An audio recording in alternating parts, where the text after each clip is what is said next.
sveiciens visiem Latvijas autokrosa dalībniekiem un līdzjutējiem. Tuvojās pēdējais posms Latvijas čempionātam autokrosā, kas notiks Lietuvā, Pluņģis autotrasē.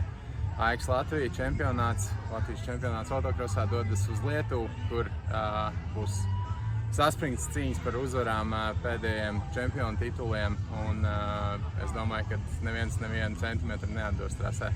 Sveiki visi!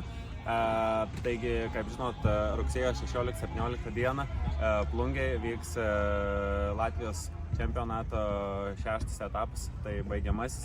Tai norėtumėm pakviesti visus lietuvius sudalyvauti būtent šitame etape, pamatyti, kaip Latvija organizuoja renginius, ir tai vyks mūsų trasoje. Kaip žinot, Plungės trasa puikiai, tai siūlau atvykti, pasižiūrėti, kaip vyksta pats renginys, nes AX Latvija daro tikrai kartu arnys su daug kolegų.